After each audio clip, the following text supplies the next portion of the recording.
to the left. On the left side, there's no valve, so I have no way of turning that pipe on and off. On the right side, there's a valve. It's right here. But the handle is broken off, and I know I'm familiar with that type of valve, and usually the diverter on the inside fails. So even if I thought it was in a closed position, it might not really be closed on the inside. So ideally, on any pump system, on any pool, each pipe should have its own valve. A valve like this would be better. This valve's better than that valve because the handle is usually more sure, and the inside of the valve usually opens and closes like it should until one day, a few years later, when it wears out, and eventually all valves will go bad. But there's even another type of valve that you could get that's better. It's got a top that has 8 little screws. You take the screws out and the whole valve comes apart so that you can service it. And that's the best kind of valve, because if it goes bad, you just replace the insides. You don't have to cut anything and replumb it all together. Right. Okay. So in the long run, for the serviceability of your pool, it's going to be better to eventually install a valve on both pipes. Now, what it means for me in testing the pool is I don't have a good way to separate the two lines for diagnosis, for diagnosing the problem. So that means I got to test them both together. When I test them together, if there's a problem, I don't know which one the problem is in. Okay? When I put them under pressure, if my pressure gauge starts to drop and I lose pressure, I don't know which one's leaking. Can we get the valve on there and then you do it?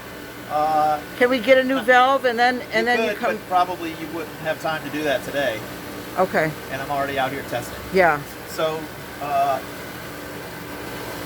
what'll probably happen is if there's a problem, if I test them together and there's no leak, then fine, we just move on. Okay. If I test them and there's a leak, then I have to cut somewhere in here, which I'm probably going to cut at that old bad valve. Okay. And then a new valve can be put in later. Okay. And it'll just have to be reconnected. Okay. And then I'd like to see you at the same time cut that side and put a valve on that side. But that's, of course, up to you guys. Okay. Do you have any idea? I mean, he might, but I don't. Any idea how much that would cost to repair it and put the valves in? Well, when I do work like this, I charge $175 an hour. Okay. And it's probably a couple-hour job. Okay. So if you were doing it on your own pool, I mean, I just, if they're going to do it. Yeah, if your guys are going to do it, the cost of the materials, the good valve that I'm talking about that you can take apart and service, that valve's about $80. Okay. As opposed to a valve like this from Home Depot, it's like $20 or $15. Okay. So I think so you're talking about the ones that you can take out and just replace. Yes. The $80 ones. Yeah. Okay. Okay. It has to be glued in at first, but then the guts of the valve are replaceable. Okay. Which is in the long run, right. It's way better. Yeah. I hear you. Okay. So that's what's going on with the suction side, the suction line. One of these two pipes coming off here is going to be your main drain line, and one's going to be your skimmers. Both skimmers connected together, more than likely.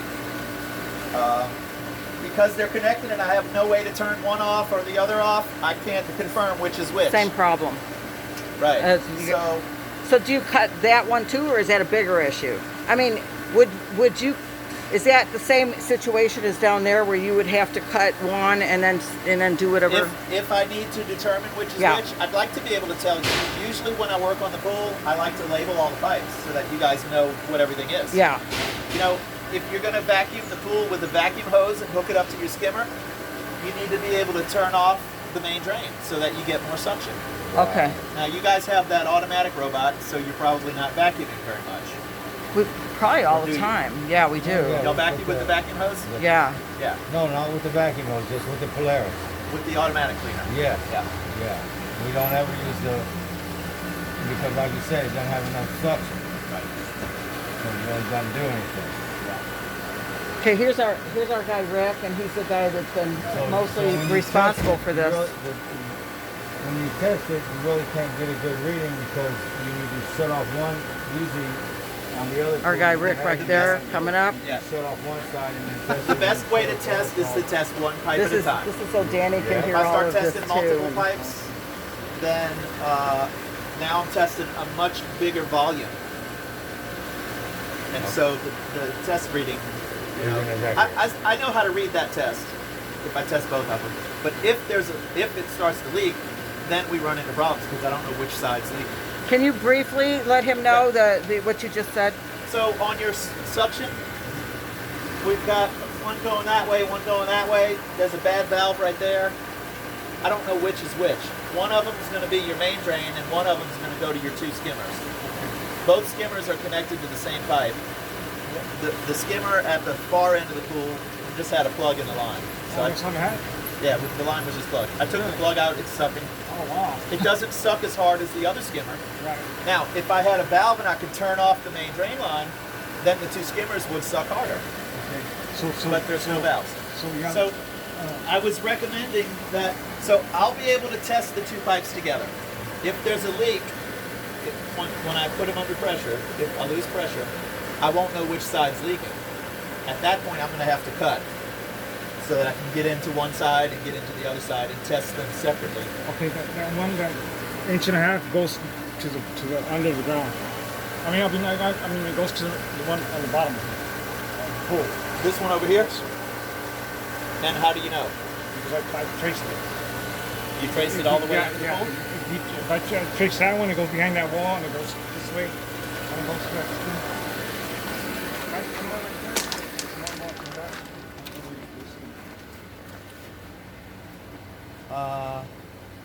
This one here. You followed it underground? No, I think here. You got it there? I see. Okay, so we suspect Yeah. we haven't confirmed it. But we think because it's that pipe. 99%. Okay. Yeah, that one goes to the one on the left-hand side. Okay. Yeah.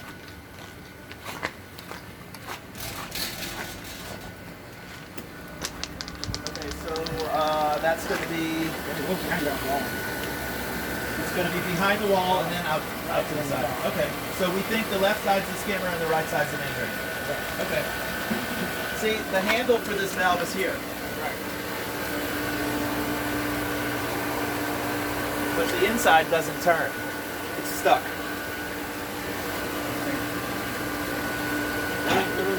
It turns a little bit. Then we put a pipe wrench to it. What's that? Then we put a pipe wrench to it. Yeah, the problem is the inside of the valve fails a lot on this type of valve. So even if it's closed, I'm going to put it to what I think is closed position.